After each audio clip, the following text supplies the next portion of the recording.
I'm Vin. I'm Sori. That's Booby. And Culpy and Chip and Ghosty.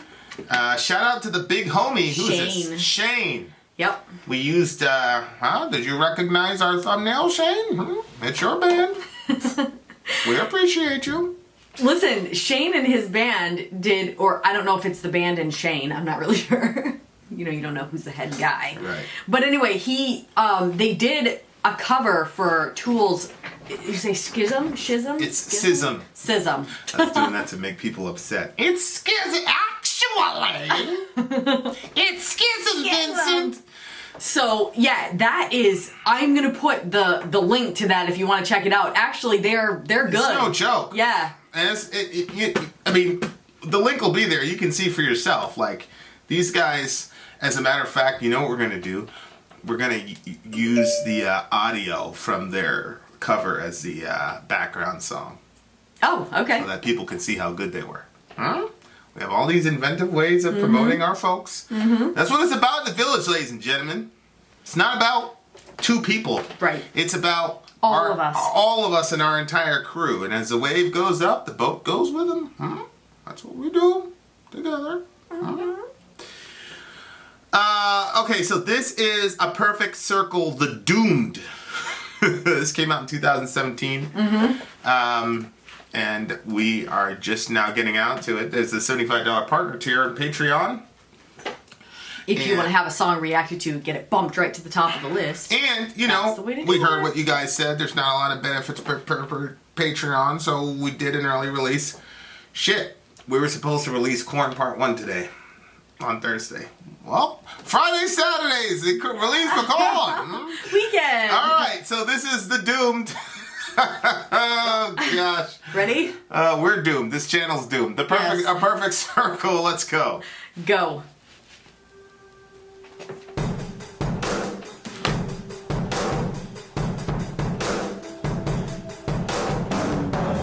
This is different. Not something I'd expect from Maynard.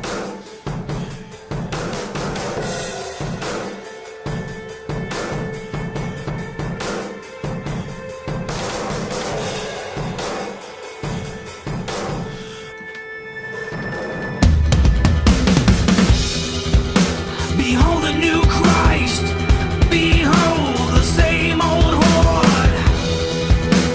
Gather at the altar ring, new beginning, new word. And the word was death, and the word was without light. The new beatitude, good luck, you're on your own.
What of the pious, the pure of heart, the peaceful?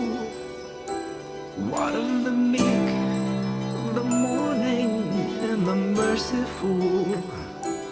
All doomed. Wow. All doomed.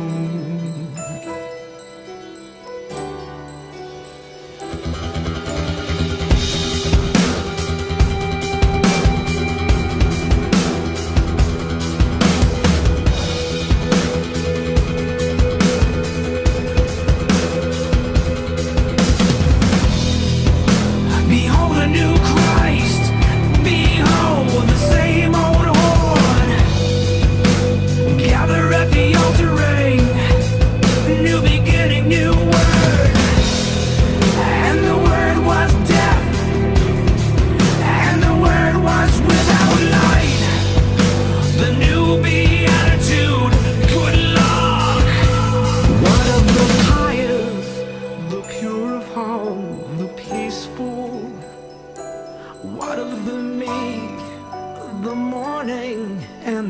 merciful? What of the righteous?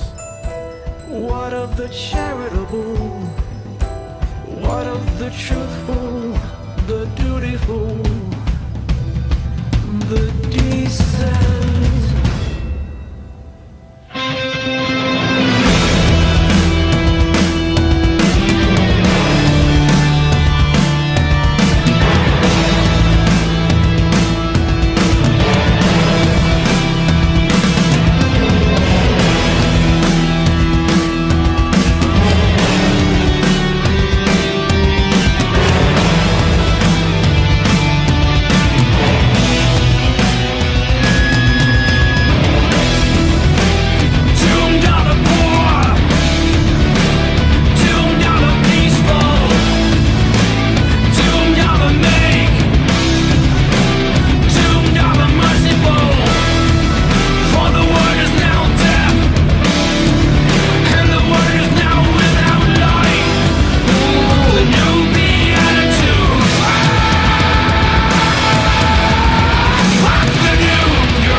Oh. That's a Christians react to. Absolutely. Why were we not shown this song before? No. Christians react. That's for sure. Wow. First of all, I love what he does musically with it. Like, I love the voice, the way that he goes in with his voice on it. It was literally insane to hear it flipped like that, because I'm talking about lyrically, having it flipped from what it like what the scripture actually says. It was like, like, what a horrible world to exist in if that was true. It's true. Yes, but What are you talking about? well, if that's what the scripture was saying, Oh. Yeah, well, if there was no hope, you're doomed. Well, it's actually a diss on evangelical Christianity, while simultaneously a concession that the way of Jesus is the way that the world should be. I know. I thought the same thing. Yeah. So, Yep. Thank you very much. Jazakallahu khairan, Well spoken, Yaki. friend. I appreciate it. Look, a lot of people, take criticism as like people are being hateful. People say, "Oh, the haters." This is, for those of you who don't know, Jesus preached his first kind of public sermon was from Matthew 5 to the end of Matthew 7. It's called the Sermon on the Mount. And Was that right after he fed the 5,000? No. It wasn't? Okay. Much before. Oh, okay. But he's got this thing called the Beatitudes, and the Beatitudes basically means blessings, and to be happy, basically. And so in Catholicism, shout out to my buddy Yaek, my little brother Yaek. In Catholicism, they call heaven the beatific vision. So that's how they. And it's the blessed vision, it's the happy vision, it's being able to see God, right? Like, blessed in the pure of heart, you'll see God. So I think, you don't necessarily have to be a Christian, but if you exist at in any significant time in the Western world, you're going to hear about the Beatitudes. And the Beatitudes are blessed are the pure in spirit, blessed are, and Jesus is flipping all the people who look doomed to the in a worldly sense. Jesus is saying, actually, you guys are set up for the most spiritual good. So a poor person who doesn't have any resources also doesn't have much pride, and so they're in line to accept the message of Jesus, which is extremely pride destroying if you really think about it, because the message is, you suck so terribly that God himself had to come down here and Well, the other thing too about but you're also so valuable that God himself had to come down here to save you. So that you're both simultaneously, which is kind of what we're trying to struggle and figure out together in the Bible book. But go ahead, what were you saying? the other thing about the Beatitudes, what was I going to say about it? Oh, is that when you're that type of person, if you're the type of person that like is not like meek and like need like I'm thinking about like if somebody needs so much stuff, then they're the type of person that's never satisfied. So it's hard to be happy when you're that type of person. Correct. But like you said, like yes, the poor person is set up to be able to accept the gospel easier, but they are also set up to be a happier person as well, depending on how they allow their situations to affect them. Because, we have one kid that's literally happy with anything, and so that's Johan. Johan finds joy in the smallest of things. If I have one bite left of my sandwich and I say, Johan, do you want this? He's like, yes! And he's super, super happy about very, very, very small things. And then, we have other kids who took them to the movies and they were like, I certainly hope it's not this movie. Where Johan would never say something like that. Like, I don't even... He would never do it. Honestly, if he said that, I would say, well, what movie did you... I would... Because he's never like that. I would probably so I would be inclined like, to side with him. Yeah. It must be a terrible movie. Yeah. I'd probably look at you and say, why would you choose this movie? Blame me, of course. For sure. But yeah, no, he's always, Yeah, but what he's done is what Maynard has done pretty masterfully, in my opinion, is he's turned the whole thing upside down. And blessed are the fornicants, may we bend down to be their whores. Blessed are the rich, may we labor, deliver them more. Blessed are the envious, blessed the slothful, the wrathful, the vain. What's interesting is so I am more, especially when it comes to economics, I'm more socialist. Socialist T with an asterisk, because BM fan always tells me like, bro, you're not really a socialist. You're a democratic socialist, blah blah blah. I don't know what I am, but I don't have a problem with the government saying, hey, you got a bunch of people in need, you need to help them, so we're gonna dip into your pocket and take your money. I don't have a problem with that. But a lot of Christians, American Christians, have a serious problem with that. It's my money, I earned it, da-da-da-da. But what I will say, and I have talked about this in a couple firesides, which if you want to join the firesides, which I feel like I'm overdue for one, but we gotta catch up on these videos. Once I catch up on these videos, then the firesides will reinitiate again. But I have a lot of sympathy for Bernie Sanders and the whole democratic socialist movement. But I will say that I do get concerned when I hear people talking about the rich as if the rich have inherently committed some crime by being rich. And to me, it just sounds like a lot of envy and to some degree slothfulness. Now, I'm going to be very, very nuanced when I talk about this, because there is a particular fireside when me and BM Fan went at it, because I was telling him like, bro, I'm with you on the socialized medicine stuff and whatever, and increased taxes for that stuff. But it got to the point where we were talking about financing people who refuse to work. And that's where I drew the line. I'm like, bro, you got to take some personal responsibility here. Let's not swing, So I think there's a lot of right-wing Trumpism that's being called out here. But I also think when you talk about the envious and the slothful, that's generally not a right-wing problem. That's generally people who are trying to game the system. And so then we had this metaphor of, if we were all stuck on a desert island and I had to go pick mangoes for us to live, I was like, BM Fan, if you've got a broken leg, I got you. I'm going to take care of you. But if you're just chilling on the beach playing tic-tac-toe with your girlfriend, hell no, I'm not going to get you. And he's like, well, we were going back and forth. And to me, he's just way over, and I don't know, because sometimes when you're in a debate, you're trying to make points and you say stuff you don't really believe just so that you can make a point. So I don't know if BM Fan really believed that. Like, I feel like if we were all...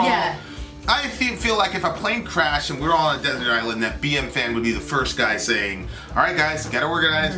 First thing he'd do is make sure everybody's, like, survivors or whatever, take care of them.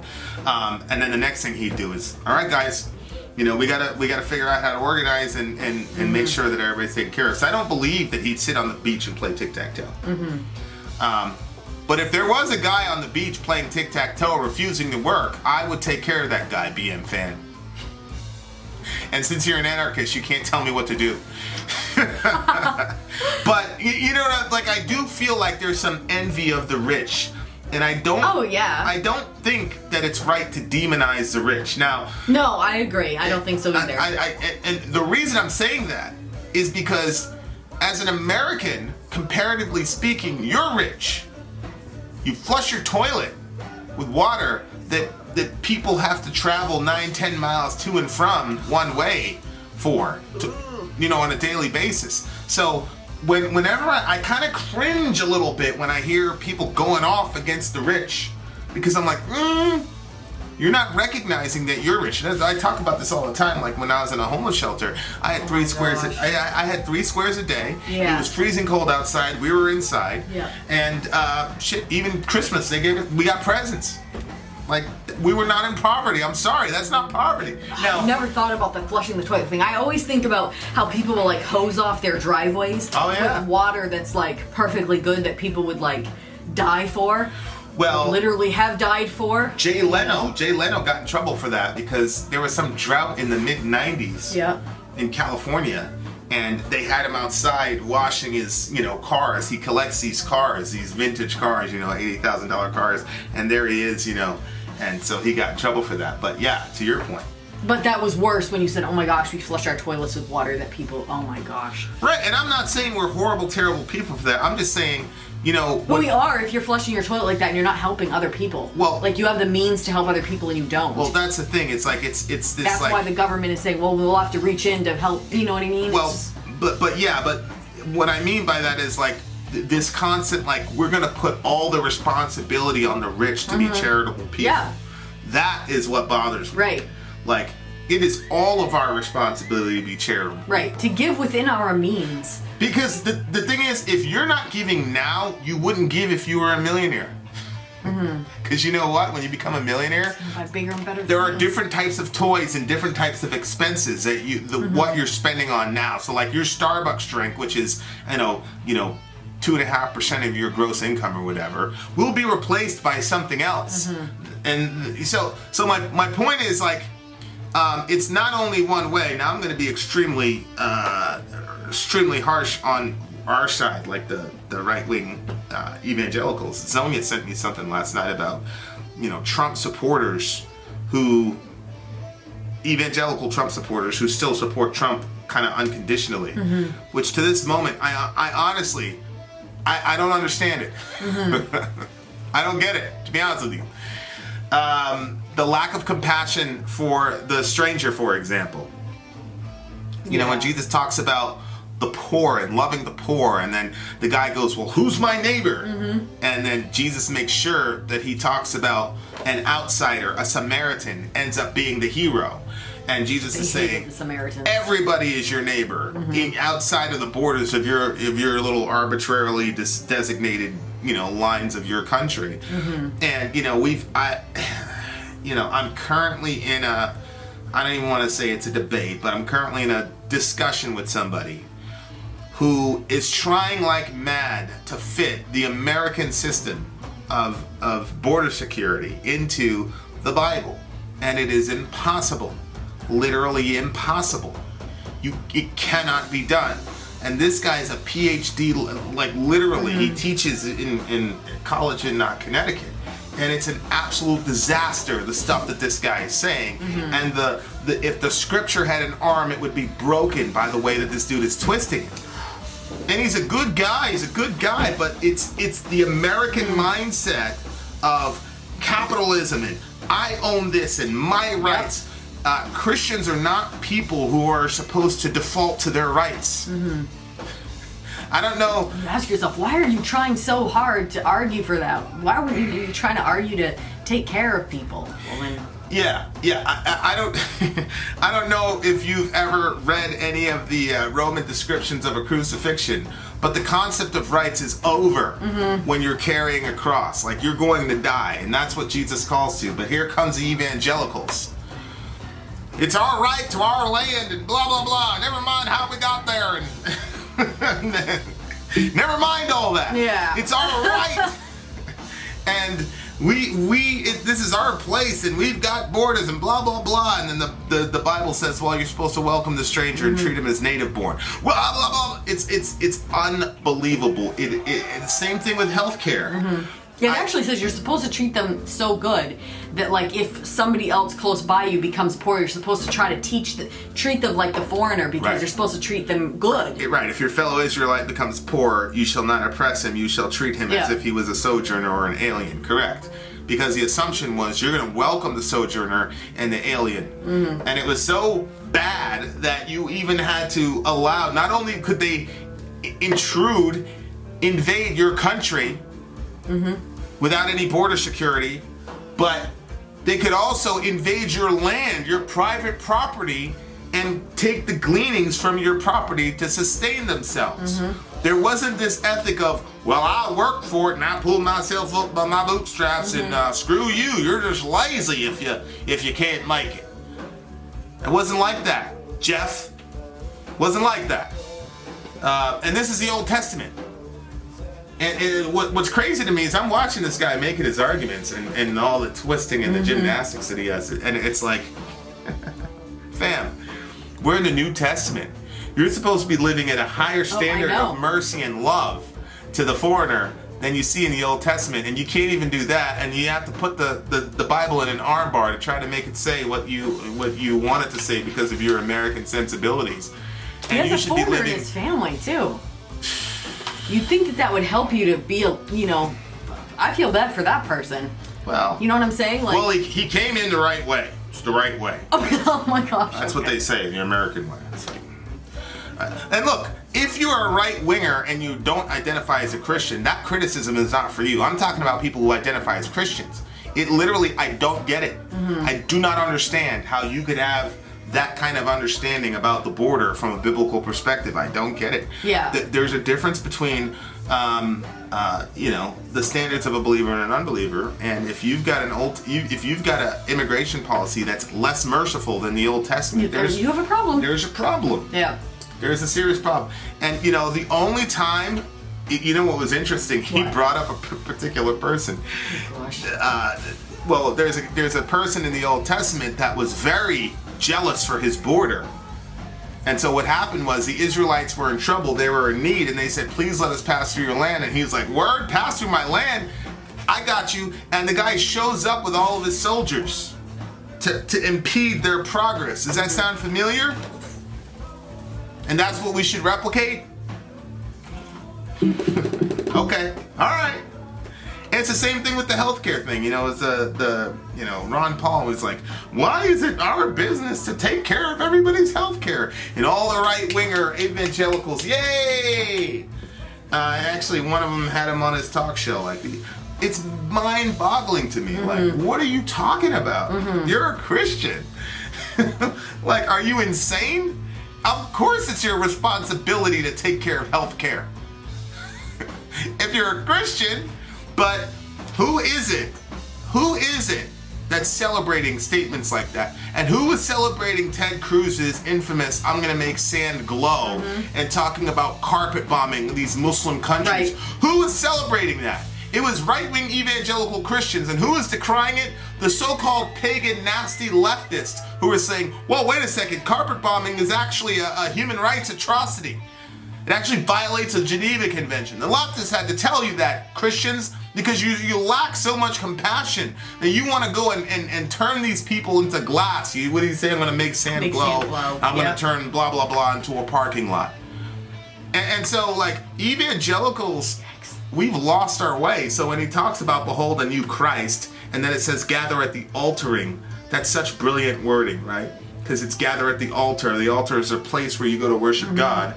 But to alter something means to change something. Oh, I didn't realize that. Right? So gather at the altering. It's like we're gonna change. We're gonna flip this whole message upside down because you evangelicals, that's what you do. There's no way that you can support down the line all the Republican or the right wing or whatever you want to characterize it at. There's no way we can support how we treat immigrants, how we treat the poor, how we treat healthcare. You have to flip the Sermon on the Mount on its head. To be able to do that, yeah. To be able to do that. I thought new beginning, new word, and the word was death, and the word was without light. That part made me sad because I always love, like, in the beginning of John when he says that, you know, in the beginning was the word was with God, and the word, how do you pronounce it? And the word was God. Yeah, but there's, it's further down, it talks about the light. God. Right. Yeah, and so I'm like... In him was life. It says, in him was life, and the life was the light of man. The light shines in the darkness, and the darkness is not overcome. Yes. And so... Like, I think about that concept about God being light and being life, and that's very, very important to me, because I don't...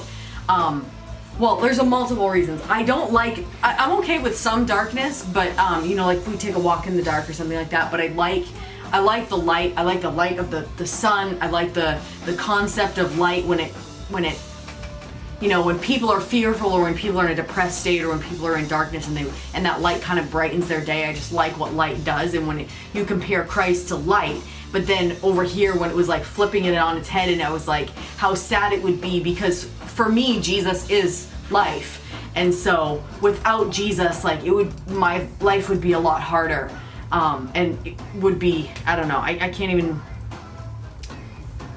Right. I don't want to sound so extreme, you know what I mean? But it's like, I'm not even sure without him, like, to try to exist in a world where he wasn't would be, oh man. I wouldn't do it. I wouldn't want to do it. I would not do it.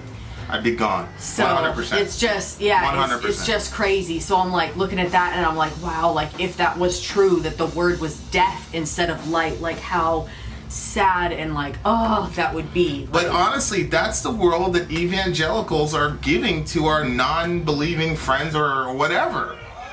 I mean, if you were to say, okay, you can construct Christianity by the way that right-wing evangelicals are what they fight about. Yeah. Oh yeah. Blessed are the fornicates. Yep. You know, back during the whole Bush era, the big thing was values voters. And one of the things that really pushed Bush over was the whole gay marriage thing. Mm-hmm. And it was value voters. And the party line was, well, evangelicals are very conservative about their sexual mores, and so a gay marriage thing, no, because you saw how they treated Clinton, they're definitely not gonna let it. And then you've got Donald grabbing by the junk Trump. Blessed are the fornicates.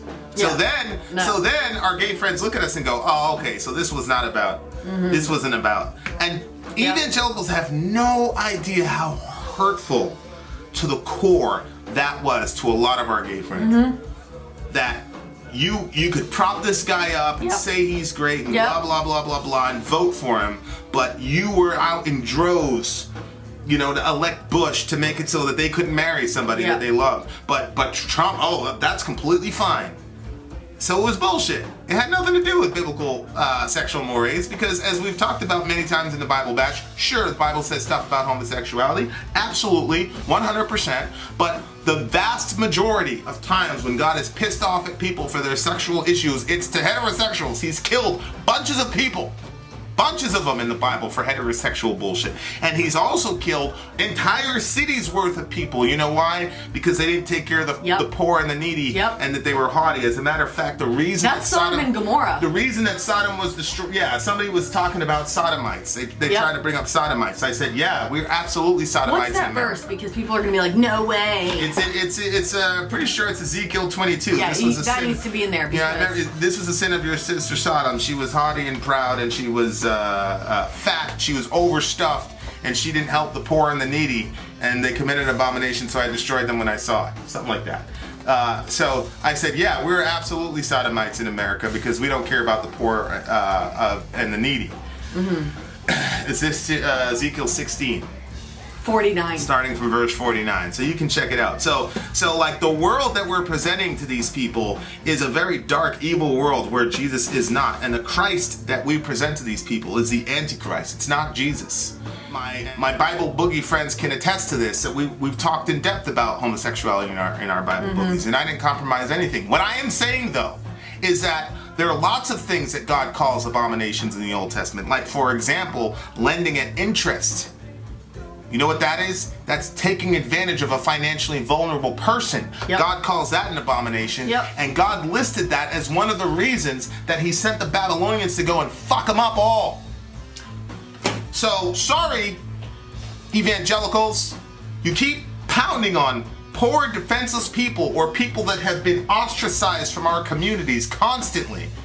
And you're completely hypocritical. And it's not only that you're hypocritical and people can see through your bullshit. We've hurt people. We hurt these people. Because all their lives they've been told that they're this and they're that and they're this and they're that. And we never, we were doing the abomination thing in the Bible boogie, and we read the passage about lending at interest, and I said, have you ever heard an evangelical ever say this? As a matter of fact, most evangelicals are against any sort of relief from usury, is what they call it, where you have excessive taxation on vulnerable people, which God calls an abomination in Ezekiel. Most evangelicals. So then when Bernie Sanders comes and says, you know what, we put these 17 and 18-year-old kids under this financial burden before their frontal cortex can even fully develop. You don't develop, that thing's not developed until 21, 22 years old. And then we put these kids in $60,000, $70,000 financial commitments with 14% APR that defaults to a 28% APR if they miss one payment. And we go, yeah, just sign here.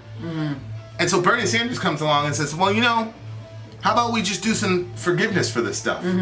And who came out against it? Evangelicals. The first people I heard, that I didn't even hear that policy was a possibility. I heard it from the evangelicals who were saying, this guy, he's trying to buy votes. You dummies! God calls that an abomination. Here's Bernie Sanders trying to reverse an abomination. And here you are, saying that these big banks can continue to screw with these kids and destroy their lives and put them in debt and have them die in student debt. It's ridiculous. You have the nerve to go and condemn LGBT people. Stop it. It's ridiculous. This was the guilt of your sister Sodom. She and her daughters had pride, excess of food, and prosperous ease, but did not help the poor and the needy. They were hard and did an abomination before me, so I removed them. It's a wonder when I see that guy trying to come over here and his daughter, both of them drowned to death, and the silly evangelicals making memes, and it's a wonder that the ground doesn't open up and swallow us all whole into Sheol, just for that one thing. You have the nerve to come after any group of people. We got a lot of shit to deal with in our house. Let me tell you what. So this is a world that we're presenting these people. But the good news is that I believe that we're going to figure it out. And it may be that America doesn't figure it out. But the church in China is exploding. The church in Iran is exploding. And we've got friends all around the world. And let me tell you something. Aslan is on the move. Make no mistake. And so... And I got a group of friends who doesn't, whatever. I don't need to arrest them to belief in whatever, but we've got people around us that are trying like mad to live out the Sermon on the Mount, be good people for the sake of doing good things. And so I have a lot of hope. I don't believe that we're doomed, but we got a lot to apologize for as evangelicals in this country, man. Because we've lost our way. Yeah. We've completely lost our way. And like I said in other videos, like, I'm always gonna love Jesus. I'm never gonna throw Jesus away because his followers screw up, because I'm one of those followers that screw things up and hurt people too. Yeah, we don't always follow the light. We don't, of course not. I mean, you guys have seen it. I mean, come on. I wasn't very merciful 5 minutes ago. So, I'm not perfect. I'm not the solution. Jesus is in my mind. And I'm not gonna completely throw out the church either. I love the church. The bride is beautiful, and she'll always be beautiful to me. And the same group of people who built hospitals and sent missionaries to do relief all over the world. This is the David Brainerd and Jonathan Edwards, who had such a heart for Indians that Jonathan Edwards owned a slave simultaneously. So we're simultaneously angels and demons. And so this is the church, and I'm riding with her, hell or high water. I love the church. It's our people. But that's our people, and we're gonna live and die with them. Period. Yeah. But at the same time, they're the ones that when we screw up, it's royal. Well, we're supposed to be a blessing to the nations. Like Right. that was what was prophesied about this tribe. So it's like, when you have the possibility of doing something really crazy and amazing, you also have the possibility of creating massive damage as well if Yeah. you don't do what you're called to do. So I think that's the best way to say it. Like, I just want people. I want people to say, okay, I don't agree with everything they say. I don't agree with everything they say about this and that thing. But I'll tell you what, I was blessed to be around them. And yeah. that's all. That's really what it comes down to, and that's what the Beatitudes are. Blessed are this, blessed are that. Like I want us to be the people that present a blessed world to people, and I want people to say, you know what, there's hope. Like okay, like I can do one more day because there's hope. That's what I want people to see from us. I don't want people to say, well, shit, man, the world is the way that these people are presenting it. We're all doomed. And they're right. We are doomed if the world is, if this is Jesus and if this is the way that he taught us to be, we're doomed. But praise God, this is not how Jesus is. Yeah. And I'm very happy that Jesus is gracious because he's gracious to our evangelical friends who I believe have lost the way, and now he's also gracious to me, who needs it more than anybody I know. So anyway, good song by Maynard. Very, very good song. I can't believe we didn't see it before. This I know. I'm surprised nobody brought this to us. Definitely gonna be a song I listen to a lot. Even though songs that make me really, really emotional, I really don't. I don't like listening to them. But this is. I'm not even gonna talk about the gun control stuff. But this is one I'm gonna listen to a lot because it inspires me to be the person that I really am. Yeah, I would agree with that. Plus, it's like, for us, we're Christians, so this is not. We know, like, for us, this is flipped. So I'm looking at it and I'm like, that would be so awful if it was a world like that and the word was death and the word was without light and stuff like that. That would be, like, awful. And then, I like to listen to sad songs, and then after the sad song gets done, I'm like, but I'm not sad, because I like to listen to sad love songs, actually. And then I'm like, oh, but I'm not sad, and in the sad love situation, I'm in a happy love situation, so that I feel like sad and then all of a sudden I'm like happy. I don't know why I like doing it to myself, but this is like one of those where I'll be like listening to it and be like, oh my gosh, like if it was like that, and then I can be like, but it's not. Jesus is light. He's not death, and so it's cool. Give me a hug. I love you. You made me feel better. What do you give this song? It's a 10 for me. I really liked it. What about you? This is, there's some songs where I'm like, this makes me want to pick up a guitar. Or some songs where I'm like, this song, I gotta go and write the craziest rap verse ever. I remember hearing Biggie's verse on Notorious Thugs. I'm like, oh my gosh, I forgot how 11 something. But when I heard that verse, I was like, oh my, to this day, like, it inspired me to go like, I've got to be better. But this song inspires me to go out to the world. Yes. And so for that reason, I'm getting an 11. Well, okay, I'm going with 11 and too. Inshallah, I could show this song to my kids, and my kids would be like, what is he talking about? I totally want to show this to them. We're not like that. So shout out to the big homie Maynard. It's an 11. There you go. All right. Look, man. Love somebody. You're at Starbucks. You're gonna buy the Starbucks. Fine. Buy it for the guy behind you. Just do. Seriously, honestly, I don't care, Christian otherwise. Just do random acts of kindness. Huh? Yeah. Yep.